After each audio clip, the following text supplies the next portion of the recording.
Assalamualaikum warahmatullahi wabarakatuh. Bismillahirrahmanirrahim. Alhamdulillahilladzi allafa baina qulubina fa asbahna bi ni'matihi ikhwana wa ja'alana minal ladzina yastami'una al-qawla fayattabi'una ahsana. Wassalatu wassalamu ala sayyidina Muhammadin ibni Abdillah wa ala alihi wa sahbihi wa man wala wa la hawla wa la quwata illa billah, amma ba'd. Hadratal muhtaramin, para masyayikh, para alim ulama, para pak kiai, ibu nyai ingkang kawula hormati, bil khusus Ketua Tanfidiyah MWCNU Kecamatan Sukaraja, Gus Irhamni, alhamdulillah hadir. Yang saya hormati Ketua PAJ Muslimat NU Kecamatan Sukaraja, Ketua PJKP Ansor yang baru melantik di Kabupaten Banyumas, Ketua PAJ KP Ansor Kecamatan Sukaraja, Rois Suryah Ranting Pamijen, dan Ketua Tanfidiyah NU Ranting Pamijen, dan wabil khusus Kepala Desa Pamijen yang saya hormati, seluruh badan otonom NU yang hadir yang saya hormati. Ada di samping tadi ada Muslimat Fatayat, ada GP Ansor, ada IPNU, IPPNU, dan rekan-rekan Pansel yang saya hormati. Alhamdulillah wa syukurillah, pada malam hari ini wonten ing dalu menika kita saged sareng-sareng silaturahim dalam rangka memperingati Isra Mi'raj Nabi besar Muhammad sallallahu alaihi wasallam, sekaligus penguatan Jamiah Nahdlatul Ulama khususnya di Ranting Pamijen iki. Hadirin wal hadirat ingkang kula hormati, kita bicara dari NU-nya dulu. Di NU itu ada 5 ciri orang dikatakan NU apabila memenuhi 5 ciri. Cirinya nopo? Yang pertama adalah at-tawassut. At-tawassut, tiba tengah. Tiba tengah. Panjenengan mesti apal wasit, nggih, wasit bal-balan, wasit apa voli, wasit badminton, macam-macam niku. Mesti kudu di tengah kan, wasit nggak boleh berat sebelah. At-tawassut itu ngoten, tidak ekstrim kanan dan tidak ekstrim kiri.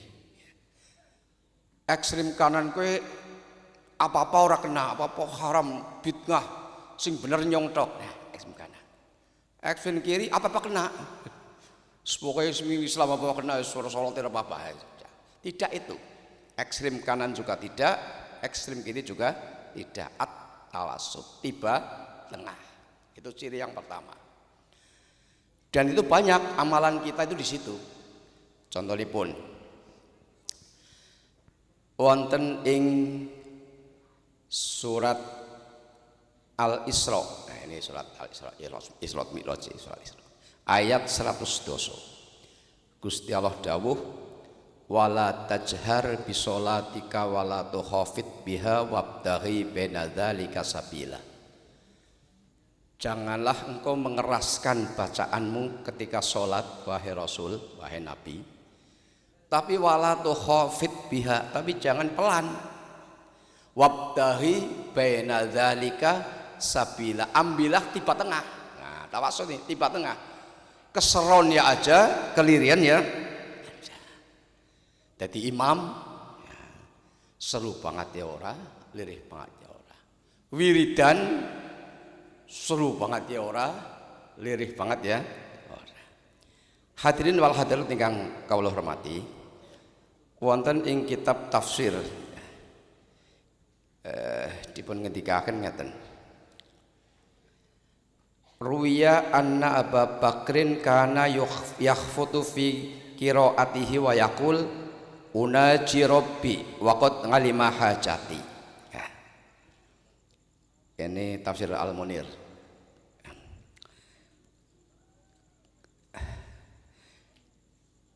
Anna Abu Bakrin kana yakhfutu fi qiraati. Sayyidina Abu Bakar niku biasa nek maca lirih. Termasuk dadi imam lirih.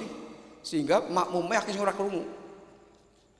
Lah ketika ditanya, kenapa kok angker maca lirih wiridan lirih? Beliau mempunyai alasan unaji Robbi nyong kowe lagi matur karo Gusti Allah. Gusti Allah Maha mendengar, ora perlu seru-seru. Lirian bewes mireng. Enggak perlu keras-keras. Niki sinten? Abu Bakar. Ya. Waqat ngalimah hajat, iku Gusti Allah ngerti hajatku. Walaupun ora diomongaken, seneng ati mawon. Utawa ngomong tapi lirian. Cukup. Tapi di sisi lain sahabat satunya wa Umar kana yajharu biha. Nek Umar maca apa seru. Jadi imam ya seru, dan seru maca Quran seru. Lah kalau kita tanya kenapa kok seru? Atrudus seton wa uqidul wasna. Aku maca seru kowe ngusir setan karo ben ora ngantuk. Paham ya? Ben ora ngantuk maca seru. Lah bareng ayat wau niku turun dumateng Gusti Kanjeng Nabi Muhammad sallallahu alaihi wasallam, wala tajhar bi sholatika wala tukhafit biha wabtahi baina dzalika sabila. Maka Kanjeng Nabi ngendika dumateng Abu Bakar, amaro Rasulullah sallallahu alaihi wasallam Abu Bakrin ayyar fanga sautahu qalilan. Kanjeng Nabi perintah Abu Bakar supaya nek maca-maca diseroni setitik. Nah, volumene ditambah sedikit. Aja kelirian. Makmume ya ora pada krungu. Nah, tapi kepada Umar, Kanjeng Nabi ngendika ayyahfadhu qalilan. Umar kon nglirih setitik. Nah, ini yang namanya tawasud itu. Sedengan, ora seru banget tapi ora lirih banget. Jadi panjenengan wiridan badha salat krungu wong niku ya ana dalile niki. Ya paling ora melu Sayyidina Umar lah. Anggar sing liri-liri ya melu Abu Bakar. Ya gitu kira-kira begitu. Nami Kanjeng Nabi tiba tengah wae. Ya aja kelirian aja keseron. Ini tawasud. Hadirin wal hadirat ingkang kula hormati.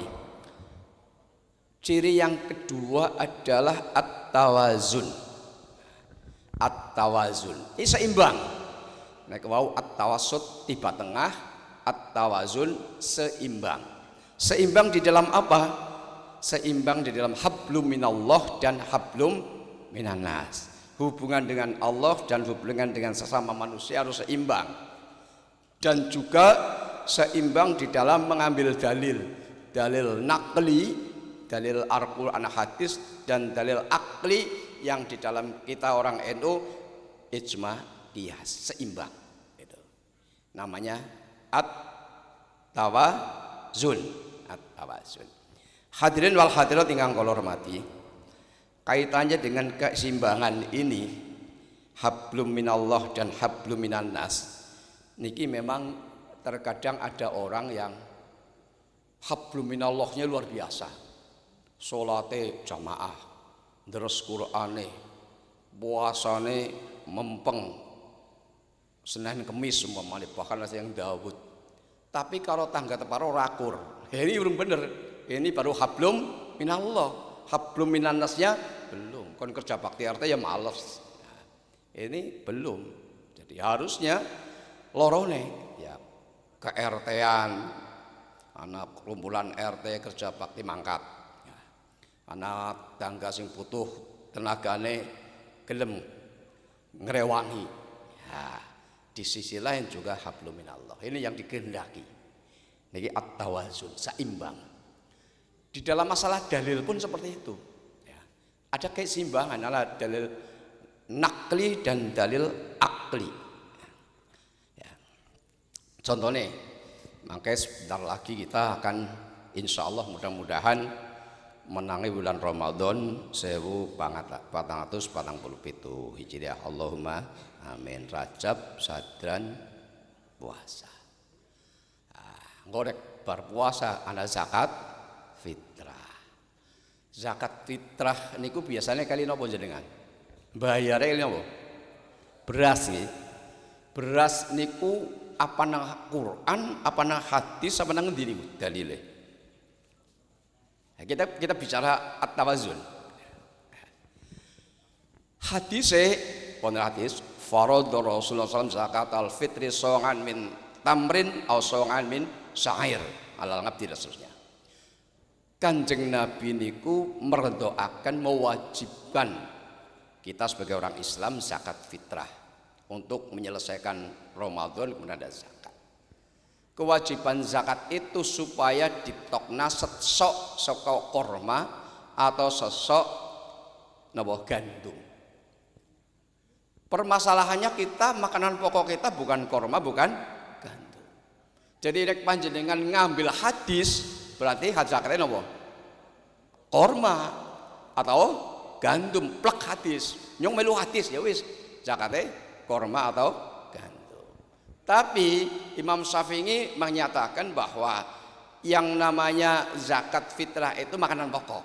Nah, jadi dikiaskan. Jika kita menggunakan beras itu adalah kias, bukan Quran, bukan hadis, tapi kias. Ini seimbang, bukan nakal ini akal, karena pakai analogi. Kalau sing pakai nakal ya wis korma, pakai analogi. Jadi kias, contohnya kias apa? Nyong zakat fitrah karo beras kuwi jenenge kias. Kadang-kadang panjenengan apal Quran hadis ijma ning ngetrapno ora bisa. Jadi ini contohnya kias. Panjenengan nglakoni kias niku contohnya zakat fitrah kalau beras. Karena nang hadise udah beras tapi korma atau gandum. Lah kalau duit ki kuwi duit. Kalau uang itu nanti istihsan namanya. Menganggap baik.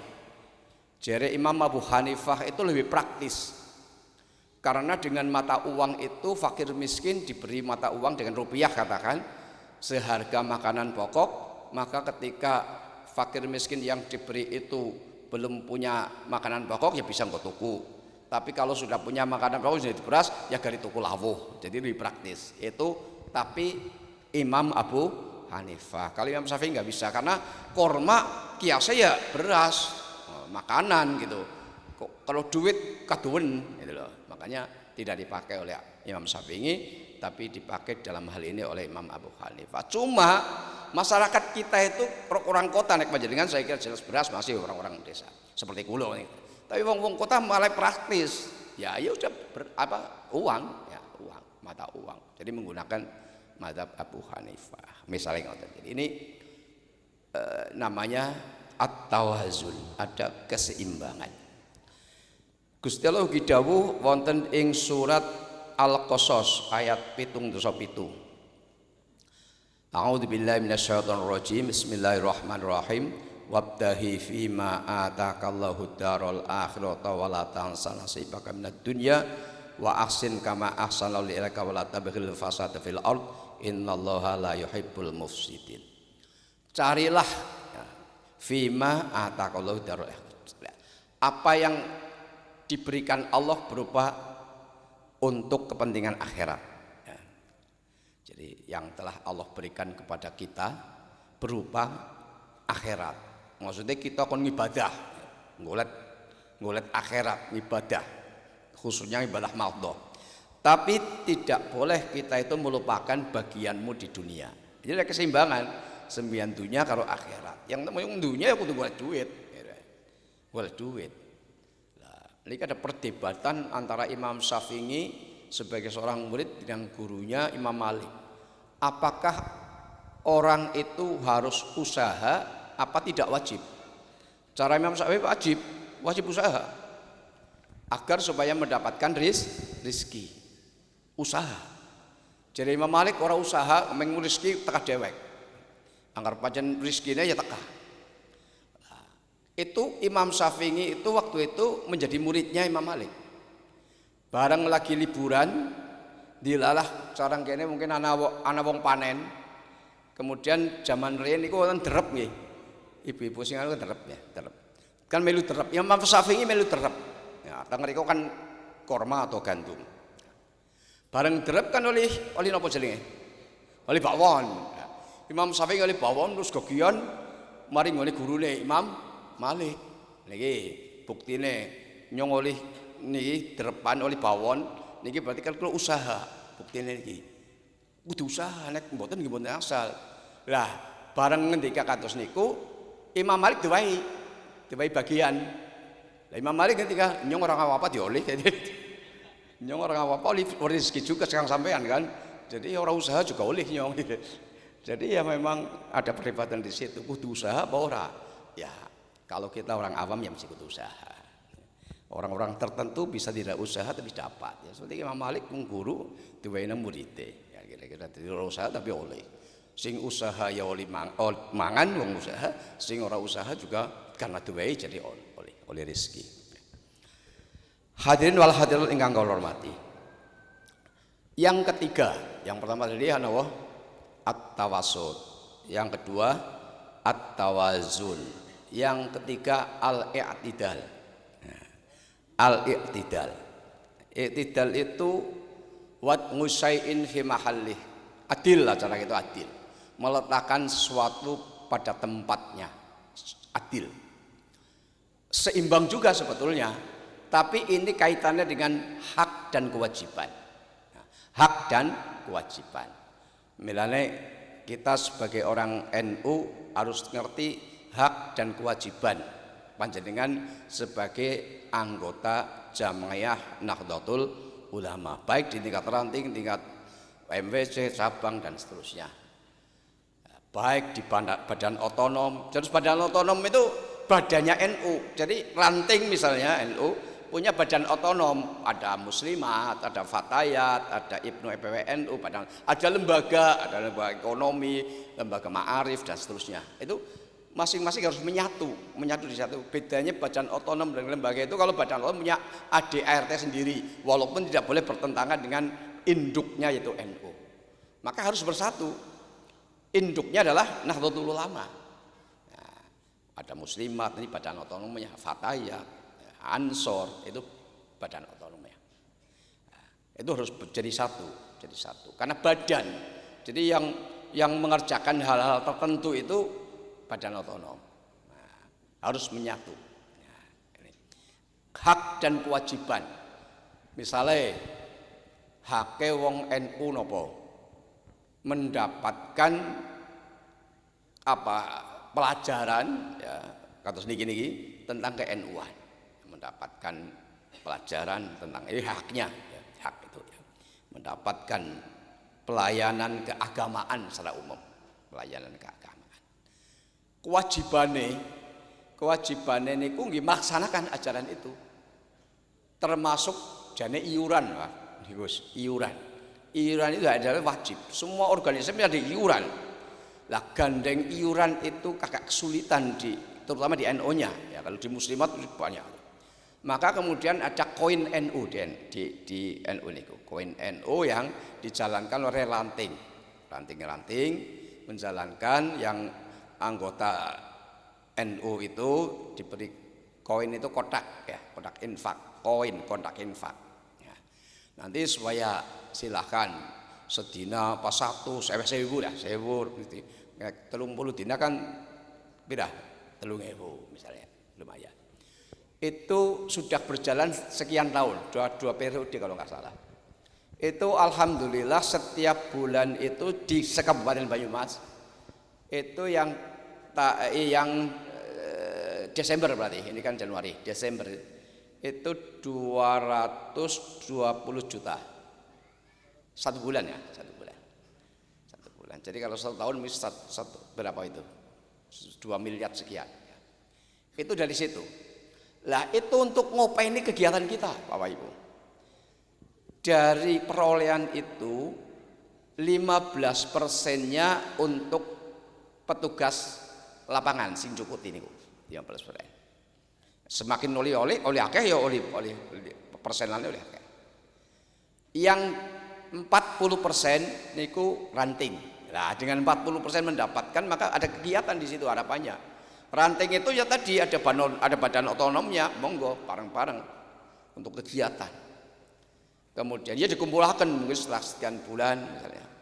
Kemudian 20% untuk MVC. Kemudian sisanya 25% ke PC Lazisnu.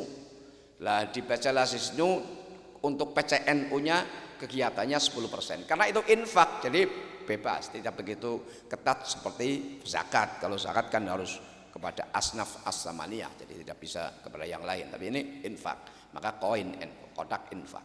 Ya. Ini menggantikan iuran wajib, kira-kira ngoten. Jadi pada iuran wajib kan angel sudah koin. Harapannya niku betul-betul masing-masing ranting itu seperti itu melaksanakan kegiatan. Karena beberapa ranting itu ya narik ning ora setor. Jero lagi bangun kula, bangun gedung ranting ana gedung MVC. Itu jangan, itu tetap saja karena itu sebagai iuran wajib kira-kira gitu. Ya silahkan mencari dari yang lain. Kalau itu yang namanya koin NU tetap seperti itu, toh ranting tetap mendapatkan 40%. Alhamdulillah nggak tahu nih Sokaraja ranking berapa. Kalau dulu pernah ranking atas, sekarang rankingnya itu Gedung Banteng dan Batu Raden kalau nggak salah ya, yang paling tinggi, ya, koin NU itu. Sampai sekian juta, kalau mboten hafal. Hadirin wal hadirat ingkang hormati. Jadi itu ada hak dan kewajiban. Ya, ada hak dan kewajiban. Harapannya haknya itu tadi wong NU niku di samping mendapatkan pelayanan keagamaan itu sampai mati. Panjenengan punya orang tua, punya kakek nenek sing wis seda, kan tetap ditahlilin, mbok. Tahlil malam Jumat, tahlil di masjid mushola NU, itu kan didoakan terus. Tidak ada di ADRT NU itu gara-gara mati maka keanggotaannya putus, enggak. Tapi organisasi lain pasti seperti itu. Seorang anggota menjadi putus, ya, menjadi apa berarti? Tidak menjadi anggota lagi. Manakala yang pertama mati mesti, yang kedua mengundurkan diri, yang ketiga karena melakukan kesalahan yang menjadikan dia harus dikeluarkan dari keanggotaan. Nek NU mati ora. Jadi mulanya warganya kayak bang sing mati pirang-pirang. Jadi orang ngurusi wong urip tok, ngurusi wong mati barang. Karena punya hak dia. Hak-hak di NU ya ditunggaken. Ya. Itu kaitannya dengan hak dan kewajiban. Itu tadi al-i'tidal. Panjenengan sebagai suami punya hak dan kewajiban, sebagai istri punya hak dan kewajiban. Nanti haknya suami bagaimana, haknya istri bagaimana, kewajibannya. Kita harus mendahulukan kewajiban daripada hak. Nah, ini intinya kena al-i'tidal. Yang keempat adalah at-tasamuh. Nah, toleran, lapang dada. Walaupun mungkin kita menurut saya misalnya dengan konco kita Muhammadiyah ada perbedaan. Jangankan dengan Muhammadiyah, dengan di NU sendiri ada perbedaan, enggak masalah. Tasamuh, yang penting saling menghormati karena masing-masing punya dalil. Kalau contoh nih. Bapak Ibu yang hormati, salah satu rukun sholat niku napa? Maca surat Fatihah. Sekarang saya tanya, surat Fatihah wonten pinten ayat? 7. Dimulai sekarang nopo? Nah, niku Imam Syafi'i dimulai bismillahirrahmanirrahim sampai waladhdallin. Nah, Imam Malik mboten dimulai alhamdulillah. Ya tetap itu. Lha niku dinem mboten. Nek Imam Malik siratal ladzina an'amta 'alaihim ayat yang ke-6, ghairil maghdubi 'alaihim waladhdallin ayat yang ke-7. Tetap ashabul masani. Nah, jadi Imam Malik bismillahirrahmanirrahim bukan ayat. Jadi jadi Imam Malik gurunya Imam Syafi'i, tapi jadi Imam Syafi'i ayat. Kenapa? Karena kalau Imam Syafi'i antara lain mengatakan bahwa bismillahirrahmanirrahim ayatun minha. Ya. Bismillahirrahmanirrahim termasuk ayat surat Fatihah. Tapi Imam Malik enggak. Bukti ini antara lain Kanjeng Nabi itu dawuh bahwa Rasulullah SAW itu memulai sholat dengan takbiratul ihram, ya, dan memulai bacaan dengan alhamdulillahirabbil alamin. Ya, jadi Kanjeng Nabi itu mulai sholat takbiratul ihram, bar niku terus maca alhamdulillah, orang maca bismillah, ngoten lho. Ramadan bismillah. Itu hanya sahih. Nah, makanya di dalam mazhab Maliki maca doa iftitah pun makruh, Pak. Karena langsung alhamdulillah orang iftitah. Tapi jumhur ulama mengatakan doa iftitah itu sunnah. Doa iftitah sunnah pun ada perbedaan pendapat. Ana Allahu akbar kabira, ana Allahumma bangit. Nah ini kedua-duanya sahih. Panjenengan nek ndeleng nang Al-Azkar An-Nawawi, kowe nek panjenengan salate dhewek niku apike maca doa iftitah lorone. Allahu akbar kabira terus Allahumma bangit. Loh, salat dhewek malah cepet-cepetan jadi. Tapi kalau salat makmum imam apalagi itu jangan terlalu lama. Milih apa Allahu akbar kabira apa Allahumma bangit. Tapi biasanya wong NU itu ngalah Allahu akbar kabira, ya, ini wajah itu terusnya. Kemudian biasanya Muhammadiyah itu menggunakan Allahumma bangit beni. Masing-masing punya alasan. Nek menurutku Muhammadiyah itu mengambil hadis yang paling sahih itu. Allahumma bangit beni itu Bukhari Muslim, paling sahih hadis. Maka ambil. Nek cara wong NU, iya Allahu akbar kabira di bawahnya ya cuma Muslim, akan tapi isinya yang diambil kan Allahu akbar kabira walhamdulillah katsira dan seterusnya. Inni wajjahtu wajhiya lillahi. Jadi pernyataan seorang hamba kepada Tuhannya, di hadapan Tuhannya, di hadapan Allah Subhanahu wa taala. Ketika orang sholat maka dimulai dengan memohon apa istilah as-sana, ngalembono disit. Nah, baru kemudian jaluk. Panjenengan umpamanya jadi panitia pembangunan musola, masjid atau ranting gedung. Niku kan menawi kula nuwun kan ora langsung njaluk mbah. Kula nuwun sewu semindah silaturahim keping kali macam-macam baru terus niki wonten lah baru mintanya setelah itu. Niki ngoten Allahu akbar kabira dulu baru Allahumma bangit baini. Kalau bani lan jaluk niku. Ya Allah, jauhkanlah antara aku dan dosaku sebagaimana engkau jauhkan antara timur dan barat. Itu minta dihapus dosanya, diampuni dosanya. Itu kan langsung jaluk gitu. Begitu Allah akbar langsung jaluk. Itu cara wong NU kurang pas. Walaupun hadis sahih Bukhari Muslim itu. Makanya tadi Al-Azkar Imam Nawawi mengatakan lorone dia. Jadi wis mengagungkan Allah, menyatakan dirinya inni wajjahtu wajhiya lilladzi fataras samawati wal arda hanifan muslima wa man muslim. Inna sholati wa nusuki wa mahyaya, sungguhnya salatku terus apa lagi ibadahku semuanya hidup dan matiku lillahi rabbil alamin. Itu kan pernyataan baru Allah mabangit baini gitu loh. Ini panjenengan luar biasa malah rapal. Ya, sing Allahu akbar kabir apal, Allah mabangit ora apal. Sing Allah mabangit apal, Allah akbar kabir ora apal. Jadi kudune apa lorone. Sekali-kali baca Allah mabangit baini, sekali-kali Allah akbar kabir. Nek surat cewek malah kepengin dawa lorone waca, itu lebih bagus. Ya, jadi itu tasamuh kita itu toleran, tidak kemudian saling menyalahkan. Nah ini kembali ke Fatihah. Nah, Imam Syafi'i itu menyatakan bahwa Bismillahirrahmanirrahim itu termasuk ayat yang pertama dari surat Fatihah. Itu di samping ada hadis juga karena tulisan nang Quran cetakan manapun mesti ada tulisannya Bismillahirrahmanirrahim. Kan? Cetakan manapun, apalagi Kudus misalnya, cetakan manapun, Arab sama, ada Bismillah dan itu ayat pertama. Itu menunjukkan bahwa itu Quran. Kalau tidak Quran, itu tidak akan ditulis. Contohnya apa? Amin. Panjenengan berwalad dolin nang Quran nang tulisan amin boten? Boten. Kenapa? Karena amin itu bukan Quran, itu hadis. Nah, maka ditulis. Maka dalil yang paling kuat di dalam mazhab Syafi'i bahwa Bismillahirrahmanirrahim ayat yang pertama itu karena ditulis. Cetakan manapun mesti tulis Bismillahirrahmanirrahim. Itu menunjukkan bahwa Bismillahirrahmanirrahim ayat. Nah, yang di tengah antara Imam Syafi'i dan Imam Malik itu Imam Abu Hanifah. Imam Abu Hanifah menyatakan Bismillahirrahmanirrahim ayatul mustaqillah. Ayat yang turun tersendiri.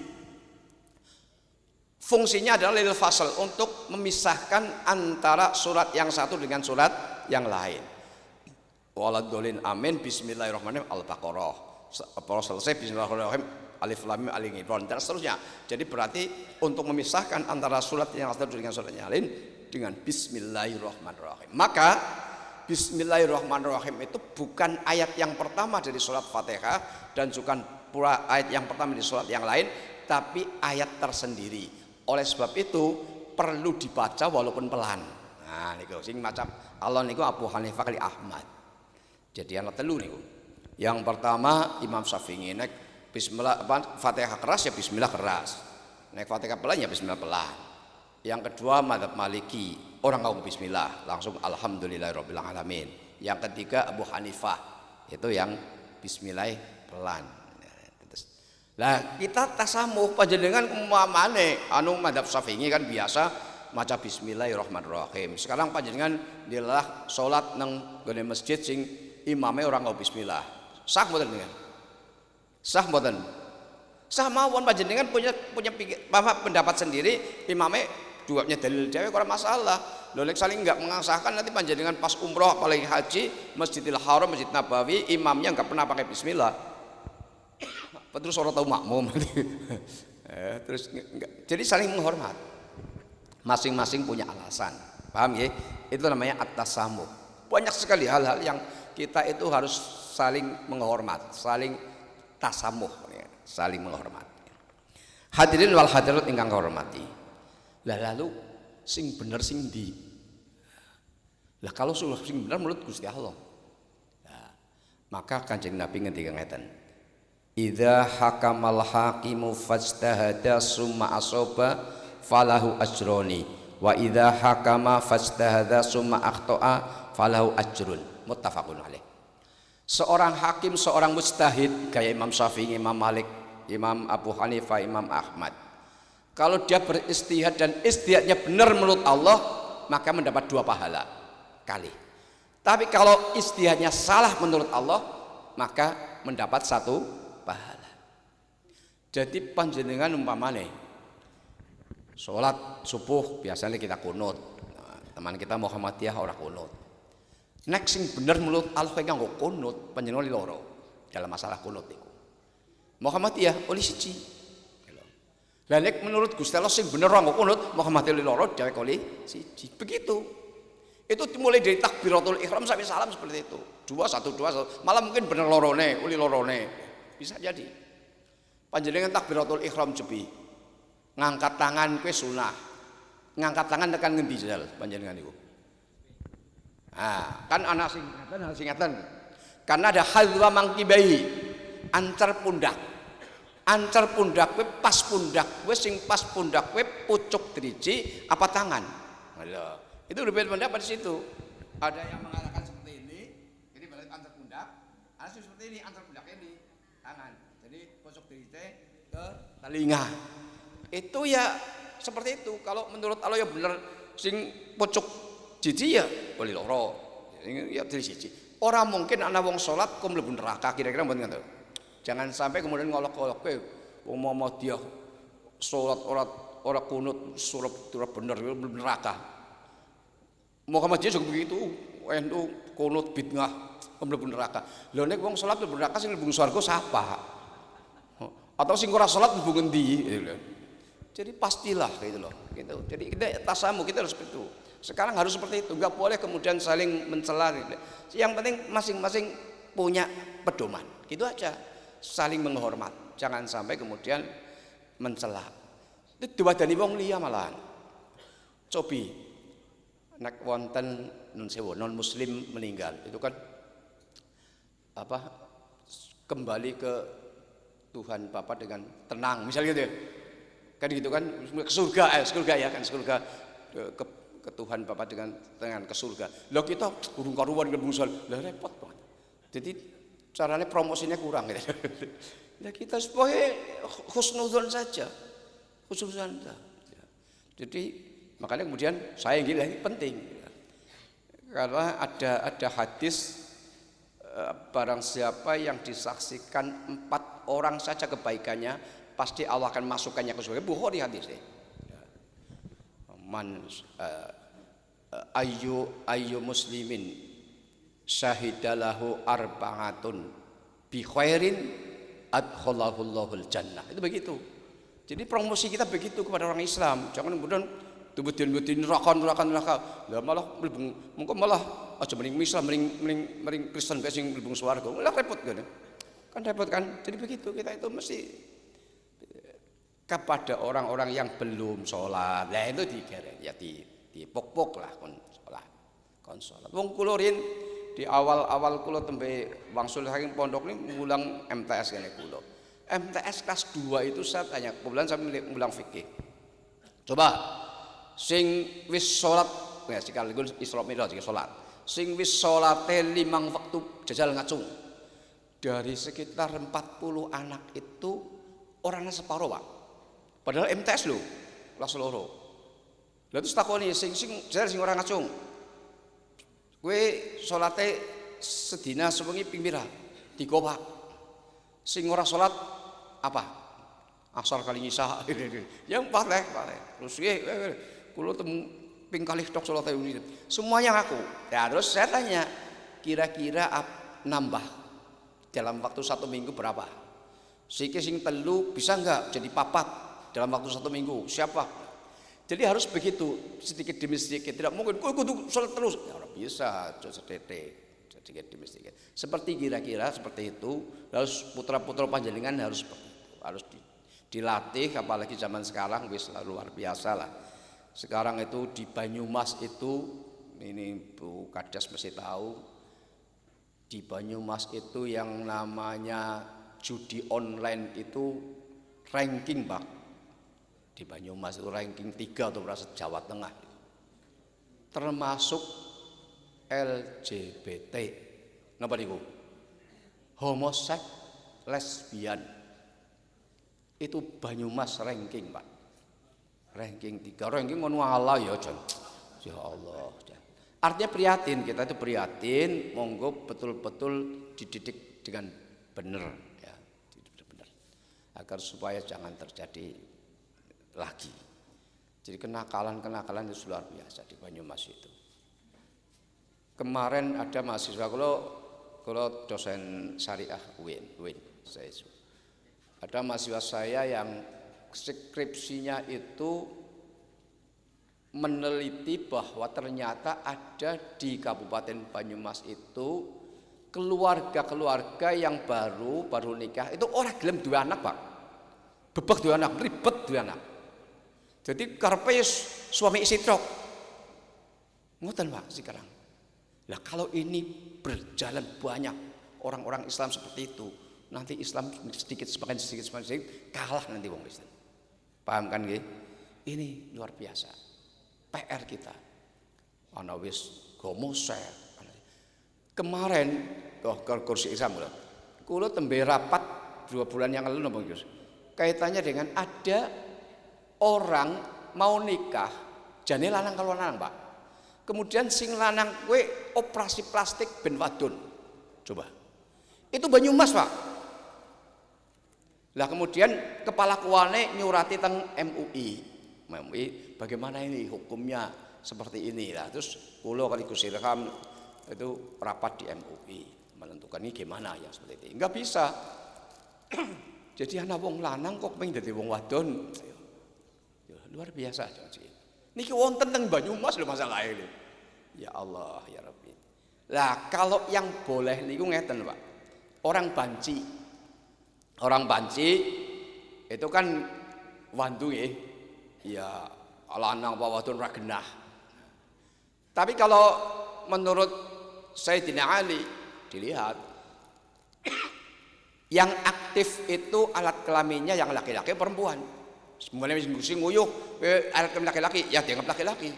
Nah kalau kelamin perempuan ya lah. Kemudian kalau sudah seperti itu tinggal dioperasi ben jelas laki-lakinya gitu loh. Itu menjelaskan yang banci itu mboten napa-napa. Tapi genah-genah lanang kok dikenjak wadon itu kan menentang kodrat iradat ya. Menentang takdir itu enggak boleh, menentang agama itu enggak boleh. Terjadi di Banyumas yang seperti itu. Ini PR kadang nih Pak ya. Hadirin wal hadirat ingkang hormati. Negeri niku wekdal zamane Gusti Kanjeng Nabi Muhammad sallallahu alaihi wasallam. Menawi wonten permasalahan langsung dumateng Kanjeng Nabi. Ada 2 orang sahabat niku tindak keluar dari Madinah untuk suatu urusan. Bareng nang tengah-tengah dalan waktu zuhur masuk waktu zuhur. Jadi 2 orang ini mau sholat. Ning kenyataane nang padang pasir karena orang ana banyu. Jadi akhirnya bersepakat dua-duanya tayamum. Tayamum niku pakai debu itu yang diusap muka dan tangan. Sampai siku menurut mazhab Syafi'i, menurut Maliki hanya sampai pergelangan tangan. Sak sampunipun tayamum salat, yang satu jadi imam, satu jadi makmum. Rampung salat nerusaken. Ora let suwe weruh banyu. Ada oase. Nangane kayak sumur, kali lah, nang oase. Lalu ini 2 orang ini sudah berbeda pendapat. Sing siji nyong salate batal.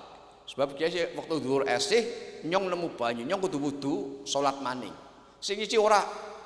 Nyong ora usah. Nyong wis salat zuhur. Senajan sikana banyu mau ora nana. Tayamume bener wis. Jadi yang satu sahabatnya mengulangi salat, yang satu mboten. Sampunipun kondur kembali ke Madinah, itu ditanyakan dumateng Gusti Kanjeng Nabi Muhammad sallallahu alaihi wasallam. Nah, Kanjeng Nabi ngendika dumateng sing orang ngulangi, asabta sunnah wa ajza'atka sholatuka. Kowe sesuai dengan ajaranku. Lah sing ngulangi salat kan cilik ngati nggih. Nyong beli salah. Lah tapi ternyata kepada orang yang mengulangi salat walakal ajru marrataini. Kowe oleh ganjaran loro. Jadi sing bener ndi? Bisa kabeh bener kabeh. Jadi itu malah semuanya ditanyakan kepada Nabi. Jadi tadi belum tentu kemudian yang satu salah, yang satu benar. Toh kalau salah karena itu berdasar ijtihad tetap oleh ganjaran. Lagi sing dibenerna kabeh nang Kanjeng Nabi.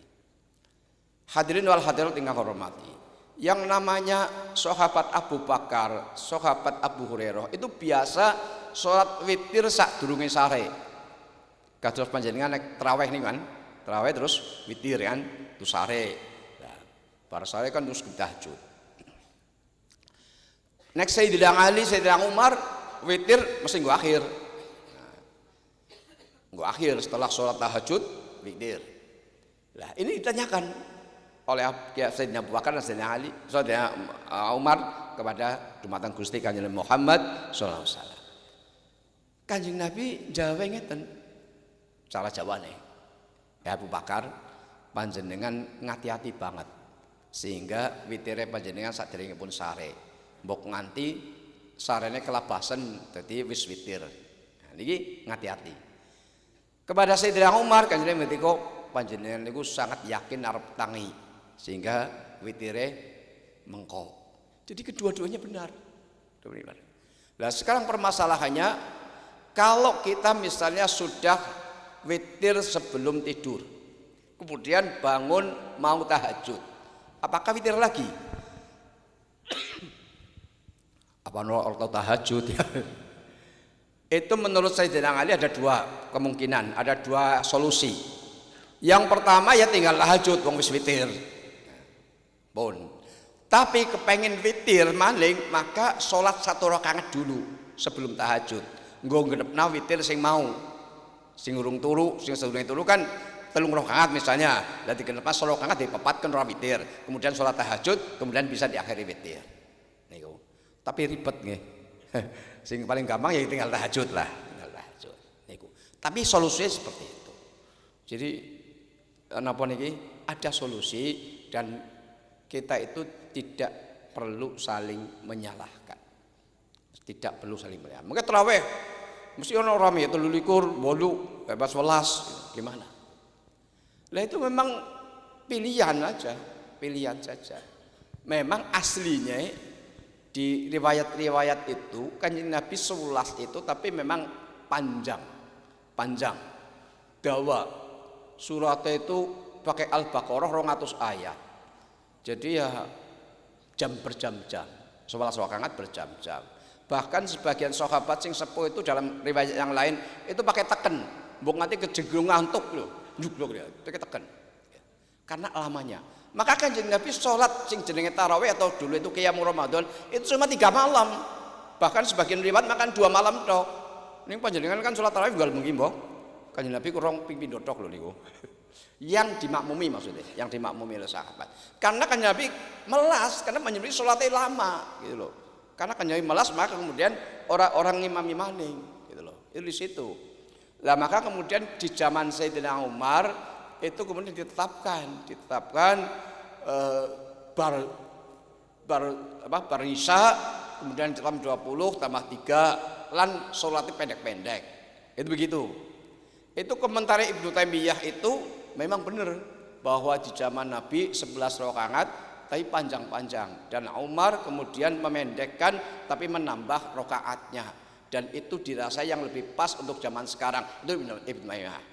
Komentarnya begitu. Ya monggo masih itu sesuai dengan Nabi 11 ya monggo enggak masalah. Jadi yang 23 seperti itu. Jadi karena itu tidak ada bilangan yang ditentukan oleh Nabi.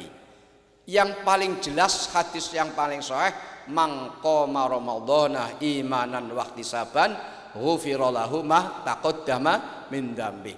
Sing sapa wonge qiyamul Ramadan. Jadi di zaman Nabi dari ngoten tarawih.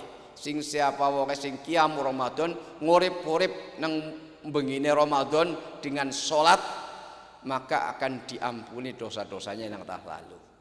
Ada mansoma, ada mangkoma sama aja. Mansoma ramadhana imanan wahtisaban ghufira lahu ma taqaddama min dambi. Di sisi lain ada mangkoma. Jadi puasa juga menghapus dosa, kemudian untuk qiyamul Ramadan itu juga bisa menghapus dosa. Sehingga ketika Imam Syafi'i itu ditanya ngeten. Di zaman Imam Syafi'i kan wonten Imam Malik, wonten Imam Ahmad.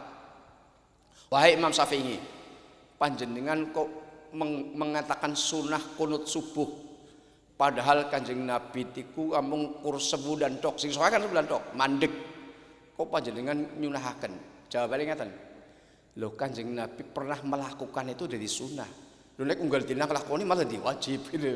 Jadi sunnah itu karena melakukan lah buktine kowe salat qiyamul Ramadan Kanjeng Nabi cuma 3 malam tok tapi kan dari sunnah setiap malam kan setiap bal Kanjeng Nabi ngoleh nglakoni cuma 3 malam tapi jadi sunnah setiap malam kan gitu loh. Ini jawabnya Imam Syafi'i. Hadirin wal hadirat ingkang hormati. Kemudian yang kelima, jadi ciri-ciri wong NU niku, yang kelima adalah kaitannya dengan amar ma'ruf nahi mungkar. Menggunakan firman Allah di dalam surat An-Nahl ayat 125. Ud'u ila sabili rabbika bil hikmati wal mau'izatil hasanati wajadilhum billati hiya ahsan. Ajaklah olehmu Muhammad ila sabili rabbika untuk menuju Tuhanmu. Sabili rabbika bil hikmati dengan hikmah. Hikmah niku napa? Keteladanan. Dengan keteladanan. Saya beri contoh 2 aja. Kanjeng Nabi niku ketika di periode Mekah itu belum ada waktu belum Isra Mi'raj yang 5 waktu sehari semalam itu sholatnya hanya pagi dan petang. Pagi dan petang Nabi itu pergi menuju Masjidil Haram.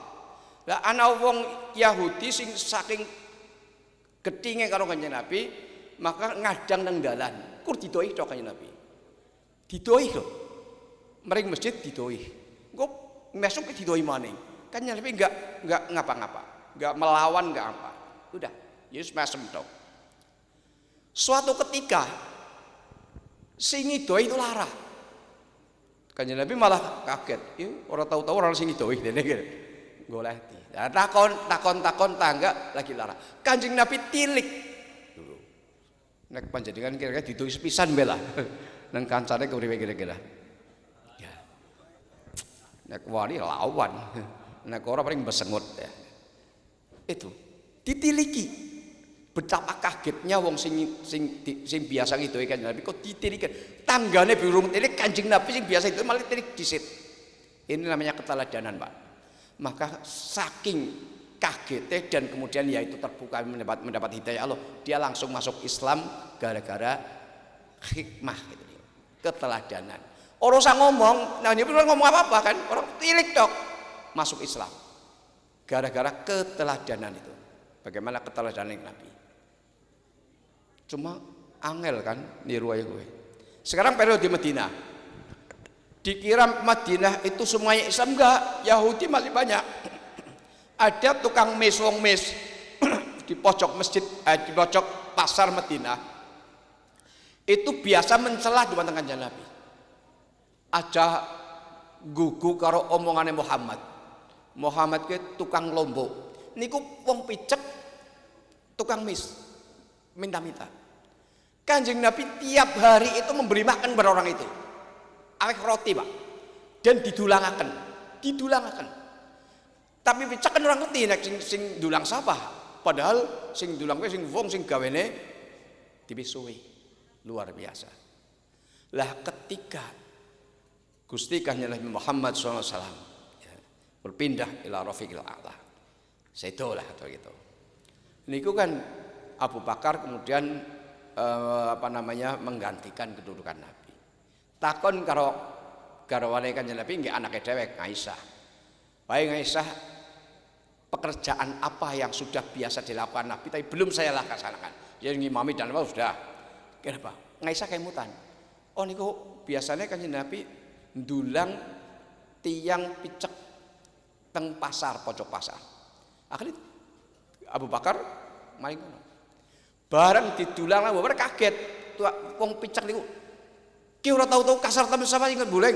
Jadi orang kaya biasane. Orang kaya biasane golek ndulang. Lah akhirnya Abu Bakar waleh. Sayyidina Abu Bakar waleh. Sing biasa ndulang jenengan niku Gusti Kanjeng Nabi Muhammad sallallahu alaihi wasallam. Lah panjenenganipun sampun sedo. Kula niki sing ganteni Abu Bakar.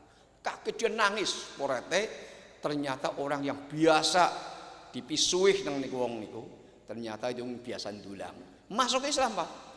Kanjeng Nabi ngomong apa? Orang ngomong apa-apa. Betul ketika apa lagi hikmah namanya? Bil hikmah. Ya. Baru yang kedua wal mau'izatil hasanah, baru dituturi. Kalau enggak hikmah saja enggak landep misalnya dengan wal mau'izatil hasanah. Kalau harus mujadalah wajadilhum billati ya ahsan. Mujadalah harus berdebat itu ya harus dengan omongan yang lebih baik dari lawan bicaranya. Itu Islam begitu. Itulah yang dipakai oleh Nahdlatul Ulama dalam masalah dakwah, Jadi berhikmati wal mau'izatil hasanah wajadilhum billati hiya ahsan. Hadirin wal hadirat ingkang hormati, suatu ketika Khalifah Al-Ma'mun bin Harun Ar-Rasyid itu dipisui katanya. Ada pemuda yang carane akan mengingatkan khalifah tapi dengan kasar. Maka khalifah kemudian kodisit, pemuda, ya hadza urfuq, sing sopan. Ya. Fa innallaha ba'asa man huwa khairun minka ila man huwa syarrun minni. Fa amaruhu birrifqi. Ba'asa Musa wa Harun wa huma khairun minka ila Fir'aun wa huwa syarrun minni. Jadi, pemuda sing sopan, nyong wong tua. Nyong kena dinasehati tapi aja kasar. Ketahuilah bahwa Allah Subhanahu wa taala pernah mengutus orang yang lebih baik dari kamu dan ditujukan kepada orang yang lebih jelek dari saya, yaitu Gusti Allah mengutus Nabi Musa dan Nabi Harun. Nabi Musa Harun masih lebih baik daripada kamu kan, karena Nabi, dan diutus untuk dakwah kepada orang yang lebih jelek dari saya, yaitu Fir'aun. Bukan hanya orang gelem ibadah ngaku Tuhan, dia kan lebih jelek. Tapi Gusti Allah tetap perintah karo Musa dan Harun supaya sopan. Yaitu daweh idhaba ila fir'auna innahu toho faqula lahu qaulal layyinal la'allahu yatadzakkaru aw yakhsha. Musa Harun, pergilah ke Fir'aun, didakwahi sesungguhnya Fir'aun sangat keras kepala. Tapi ucapkanlah kalimat-kalimat kalian kepada Fir'aun itu dengan yang lembut, lemah lembut. Jadi kepada orang yang jahat sekalipun kita dakwahnya harus tetap lemah lembut. Qaulan layyina, jelas qaulan. Langallahu yatadzakkaru, mudah-mudahan Fir'aun eling, au yaksa takut kepada Allah. Kalau enggak ya itu urusan dia. Yang penting sudah didakwahi. Kira-kira itu. Jadi, itulah pedoman dakwah khususnya warga Nahdliyin. Hadirin wal hadirat ingkang kula hormati, kaitannya dengan Isra Mi'raj. Kula namung badhe ngaturaken survei. Hasil survei di Indonesia ini tapi 5 tahun yang lalu oleh Azam Mujahid Aizul Haq, bahwa umat Islam di Indonesia itu ya yang selalu jamaah di masjid atau di mushola itu cuma 2%, Pak. Disurvei sing selalu jamaah 5 waktu loh ya, jamaah terus subuh, zuhur, asar, maghrib, jamaah terus. Ini kan katanya sholat kan sholat lah, kewajiban sholat. Itu cuma 2%. 2% kalau orang yang haji ketika tahun 2000 sebelum Covid ya, itu 241 ribu. Karena haji itu 1001, jadi tinggal dikalikan 1000, maka jumlah penduduk muslim Indonesia itu 241 juta. 241 juta. Seluruhnya sekitar 282 juta seluruh penduduk. Yang Islam 241 juta. Niku kalau 2%, itu cuma 4 juta 800, 4,8 juta. Lah, umat Islam sing sering sholat jamaah, sering. Jadi umpamanya 5 waktu ya telulah, sering kan, sering jamaah. Itu ada 7,7%, 18,6 juta kira-kira. Wong Islam sing kadang-kadang jamaah itu 29,2 atau 122,9 juta. Nah, sekarang jamaah. Sekarang wong sing sering sholat 5 waktu, sering berarti kadang-kadang orang sholat, tapi sering sholat. Mungkin 5 waktu ya telu lah, kadang-kadang 4, tapi kadang-kadang lagi boh banget ingin loro, tapi sering sholat. Itu ada 33,8%, dari sekitar 81,5 juta. Sing kadang-kadang sholat 5 waktu, kadang-kadang sering ora. Nek lagi bombong ya sholat, nek ora ya ora. Niki 26,8%. Jadi 64,6 juta. Yang tidak pernah sholat, wong Islam ning ora tahu sholat 5 waktu, itu 0,4. Ya kira-kira 1 juta. Lah, kesimpulan akhir, umat Islam yang selalu sholat 5 waktu itu cuma 38,9%. Selalu sholat 5 waktu itu cuma 38,9%. Jadi dari 241 juta itu cuma 93,7 juta orang, nanti 1 juta. Yang tidak selalu, yang tidak selalu ya, tidak selalu. Jadi artinya sering bolong itu 61,1% atau 147,3 juta. Maksud saya ngomong gitu, dengan orang yang belum 5 waktu itu 61%, ini PR panjenengan maksud saya. PR wong NU ya nanti muslimate, ya fatayate, ya ansore, ya sing akeh nang ndi? Apa nang muslimine, apa nang muslimate, apa nang fatayate, apa nang sore, kira-kira temu ndi? Sing akeh. Sing enom sing akeh. Mungkin muslimat mungkin sepuh dhewe sekep kan. Jadi ini PR maksud saya, PR bagi kalian untuk dakwah. PR bagi kalian dakwah bahwa kaitannya dengan Isra Mi'raj itu yang terpenting ibadah itu sholat. Orang itu bisa dikatakan Islam kalau sholat. Kalau enggak sholat ya berarti orang Islam, selain yang ngaku Islam. Itu bedanya orang Islam dengan orang non Muslim. Maka indikatornya itu. Termasuk kenapa kemudian masalah sholat itu Nabi langsung dipanggil oleh Allah Subhanahu wa taala dalam masalah kewajiban sholat. Yang lain kan enggak.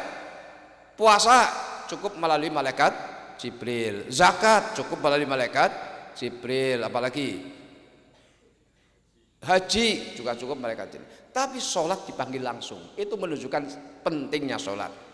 Awwalu ma yuhasabu bil abdu yaumal qiyamah as-sholat.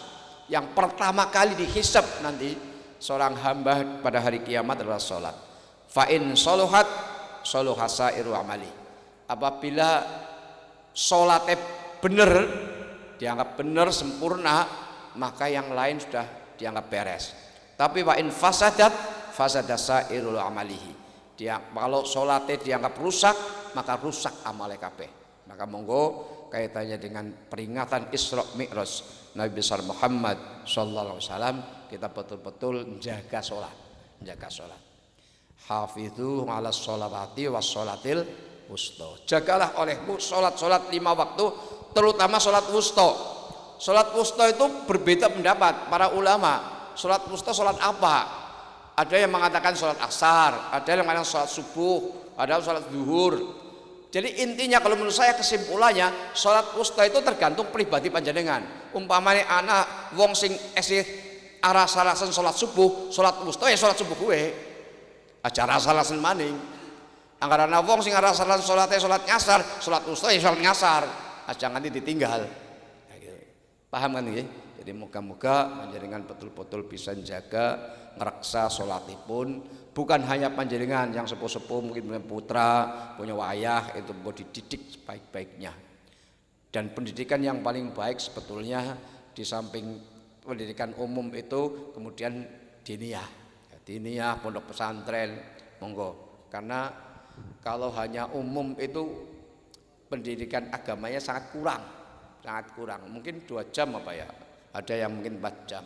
Lah 2 jam diletakkan di hari Sabtu atau hari Jumat, sing biasanya malah balik asik, orang sih diulang. Jadi boleh balik.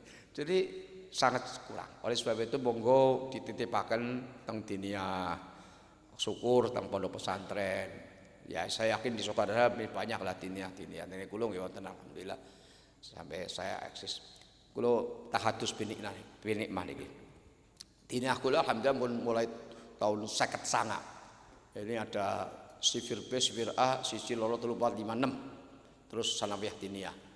Niki wonten tahun wingi niku wonten lare pondok kula santri sekolah MTS dengan kula, lajeng pada waktu itu belum ada MA. Jadi SMA 3 dekat dengan kula, SMA 3. Rampung SMA kepengen nerusna teng Al Azhar Mesir. Niku ternyata syaratnya itu dengan ijazah SMA Roli. Akhirnya kula coba dengan ijazah diniyah. Masuk, Pak. Syarat dengan ijazah diniyah niku mlebet. Nek nang UIN ora payu itu akhirnya yo. UIN apa paling nang UGM ora payu. Nang usut ora payu. Nang agama pun enggak payu. Tapi teng Al Azhar payu. Dan sekarang sudah setahun. Tahun lalu satu orang. Nah, tahun ini satu lagi yang pakai ijazah diniyah kula. Satunya pakai ijazah MA. Jadi ada 2 tahun ini berangkat baru bulan Desember yang lalu. Berarti baru setengah bulan 3 minggu, baru 3 minggu. Yang satunya sudah 1 tahun. Itu ternyata diniyah itu payu, Pak. Diniyah itu payu kalau memang sampai alfiyah tapi ya. Syaratnya sampai alfiyah, balaghah itu diajarkan. Ya, ini pentingnya pendidikan agama. Jangan sampai kemudian kita itu ngelelah, sing penting dewek. Guru kula Allah yarham ya Haji Maksum ngendika, seandainya nang suatu daerah kowe wonge ora pada ibadah. Senajan Islam ning ora gelem salat. Tapi ada 2 saja orang yang sergap istiqomah dalam berdakwah, maka bisa jadi 10 tahun kemudian wong wis pada sergap kabeh. Tapi kebalikannya, wong sergap ibadah kabeh sedesa umpamane, tapi orang nasi gelem dakwah, maka bisa jadi 10 tahun berikutnya sudah tidak ada lagi orang yang sholat. Nek wong sing padahal mati, orang tentu sudah masalahnya. Paham nggih? Nah, pentingnya itu. Maka Gusti Kanjeng Nabi Muhammad sallallahu alaihi wasallam antali wasiat, idza matal insan in qata amalu illa min salasin. Ketika manusia mati, maka ingkoto ngambul, terputus amalnya. Kenapa terputus? Karena di alam barzah nang kuburan wis ora bisa ngamal, ya putus. Wis ora salat, wis ora zakat, wis selesai sudah, istirahat. Kecuali walaupun putus amalnya, dia tetap mendapat aliran pahala kalau punya 3 prestasi. Yang pertama adalah sedekatin jariyah, prestasi ekonomi. Hendaklah monggo panjenengan mumpung esih dhewe kesempatan urip, ada sebagian harta yang ditasarufkan untuk sedekah jariyah. Syukur bisa wakaf tanah yang masjid, nggo mushola, madrasah, pondok. Kalau tidak ya biasanya urunan terus nggo tuku tanah atau membangun masjid. Niku termasuk prestasi ekonomi sedekah jariyah. Panjenengan melu urunan gawe masjid, selagi masjid itu dipakai untuk ibadah, misalnya kok yang urun ada yang sudah meninggal, maka masih tetap mendapat aliran pahala sedekah jamili, ganjaran ini. Prestasi yang kedua adalah prestasi ilmiah, ilmu sing manfaat. Monggo panjenengan sing biasa ngaji bukan hanya dingerteni ning dilakoni. Dingerteni, dilakoni. Dilakoni berarti manfaat kanggo dheweke. Dan juga ditularaken manfaat kanggo liyane. Ilmu yang bermanfaat, maka akan tetap mengalir pahalanya. Apalagi seorang kiai, seorang guru punya murid, muridnya diulang alif bata, terus membaca Quran, terus membaca bisa tajwid, ngelakoni sholat dan seterusnya. Selagi muridnya ngelakoni sholat gara-gara gurunya niku, gurunya akan mendapat aliran pahala walaupun gurunya sampai situ. Itu aliran pahala tetap mengalir. Dan yang ketiga adalah awalatin sholihin yatmulah, prestasi keturunan dzurriyyah. Monggo kita berusaha maksimal putra wayah kita betul-betul dididik sehingga nantinya menjadi anak yang soleh, yang mendoakan, bukan dia soleh. Wong soleh ora gelem ndongaaken. Dene ndongaaken apa wis mati ya wis rampung. Nah, yo awalatin sholihin yatmulah. Ada yatmulah. Bukan titik awalin sholihin titik, bukan. Yatmulah yang ndongaaken. Maka sekali lagi monggo kita bareng-bareng ikhtiar kangge kepentingan agama kita, kepentingan organisasi kita. Mudah-mudahan kita mendapatkan ridho dari Allah Subhanahu wa taala. Allahumma amin. Mudah-mudahan kita diberi umur panjang, keluarga kita keluarga yang sakinah, mawaddah warahmah. Mudah-mudahan putra wayah kita dados putra wayah ingkang saleh lan salehah. Mudah-mudahan kalau kita nanti dipanggil oleh Allah benjang pecah husnul khotimah. Allahumma amin. Dan mudah-mudahan kita tidak hanya ketemu silaturahim di sini saja dalam dunia mawon, tapi mudah-mudahan nanti kita bersama-sama di akhirat di surga Allah. Allahumma amin. Monggo kita sholawatan din sadurunge mendoa. Allahumma sholli ala sayyidina Muhammad wa ashilil zalimin. Allahumma sholli ala sayyidina Muhammad wa ashilil zalimin bil zalimin. وأخرجنا من بينهم سالمين وعلى آله وصحبه أجمعين. اللهم صل على سيدنا محمد وأشغل الظالمين بالظالمين. اللهم صل على سيدنا محمد وأشغل الظالمين بالظالمين وأخرجنا سالمين وعلى آله وصحبه أجمعين. أجمعين. الفاتحة. بسم الله الرحمن الرحيم مالك يوم الدين إياك نعبد وإياك نستعين اهدنا الصراط المستقيم صراط الذين أنعمت عليهم ولا الضالين.